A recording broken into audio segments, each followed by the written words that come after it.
Okay, this video is what I think about David Wilcock. I got the idea to do the David Wilcock because I saw a video from Christian CP talking about how he has a website called divinecosmos.com or something, or .org, I don't know. But and he's got 3 online books there that are free. Now, when I noticed those books are there, my ears went ding, and I was like, this guy's cool, man, giving people free books. That's awesome. In this day and age, when the world is sick and in need of learning certain things, the people who give their stuff out for free are the people who know that their stuff needs to be heard. You know, they're not there to make money. They're there to spread the word. And that's what this guy is. And so I put this whole book onto my computer and onto my ebook, because it's so easy to do. I wish the book wasn't divided into chapters. It would have been a lot faster to just have the whole book on one page, but and then just copy it. But it's not that bad anyways. And then I did Natural Reader on it, and I listened to it on Natural Reader, all 3 of the books. Shift of the Ages, Divine Cosmos, and The Science of Oneness. I listened to them all. I only went through it once, though. But my idea that I love this guy. This guy's great. He's the I don't think he's too old. I don't know how old he is, but he's not that old. But he's the reincarnation of Edgar Cayce. And if you look at a photo of him and a photo of Edgar Cayce, his age, it's the same freaking person. It's amazing.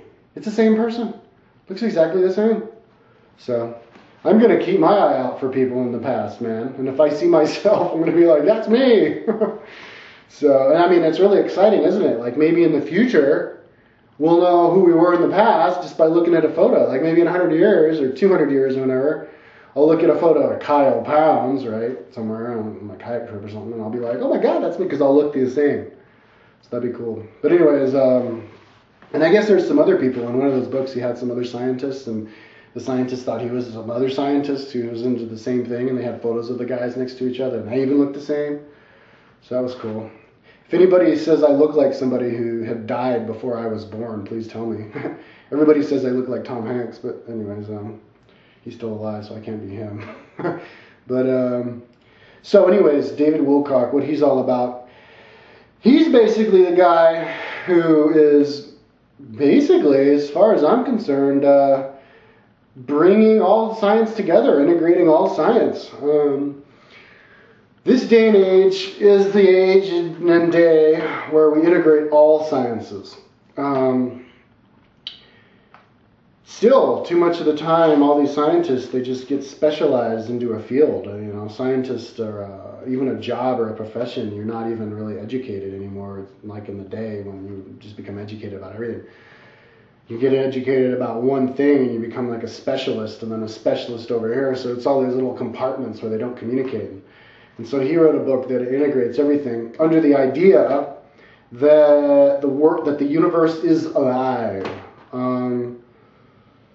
and which is a beautiful idea. It's an idea that I believe and that I think everybody should believe, because if they believe that the universe is alive and that the world and our lives are eternal and there's a purpose to everything and it's all interwoven, then we would all be able to chill out some, and you wouldn't have all these atheists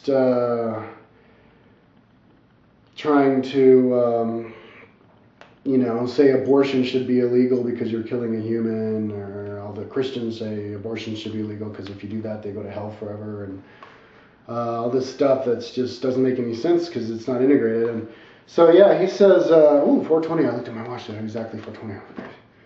So, yeah, he actually like proving that the universe is alive. I'll have to do another video. This will be my David Wilcock video, and then the other ones I'll just divide them up in a specific section. But what I took away most of it is sacred geometry on a galactic level, proving that there's different dimensions.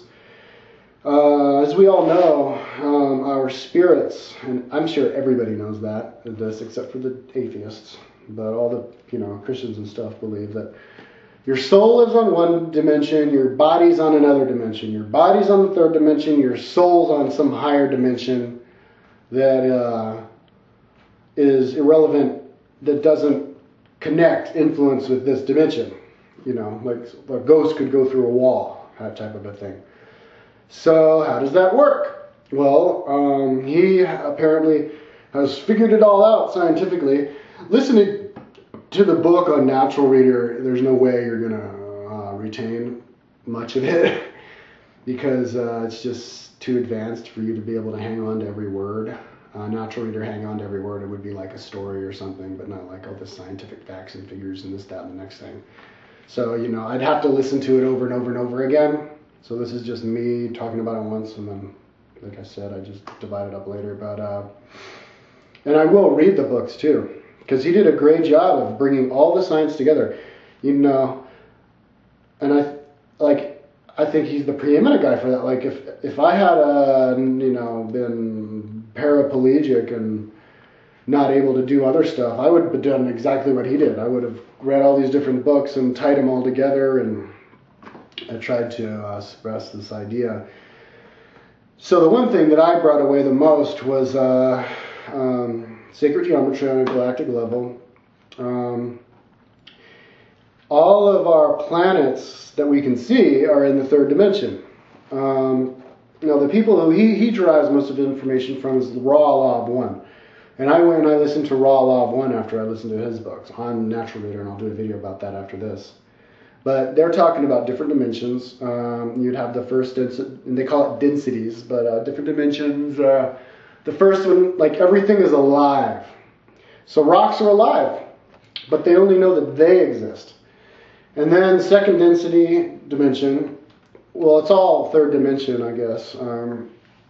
Physically, you can see it, would be the plants. And the difference between a plant and a rock is the plant knows that there's something other than it that it wants to strive for. So that's why they go towards the light. They know that they're growing, they know that there's something else out there, and they're going for it. Whereas a rock only knows that it exists, and that's all. So then I guess maybe the soul of the rock will graduate to the soul of a plant. And then the soul, and then a plant, I guess, is related to an animal, second dimension. Animal knows it exists and other beings exist and they want to grow and everything. And then there's human, where you know that we're all one, or you have the ability to know that. So then I guess an animal would graduate into a human, and then a human would graduate into fourth dimension, which is a human with a... Actually, I'm talking too much Law of One. I'm going to stick with David Wilcock because Law of One, that's a whole other video. He's talking about sacred geometry on a galactic level. So the extra dimensions, the fourth, fifth, and sixth dimensions, are dimensions where the spirits live. Only they actually live on planets, too. There's spirit planets, ghost planets, planets that we can't see.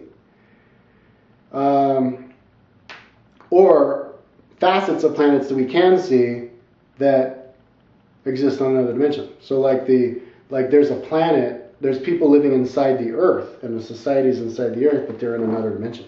So we can't see them.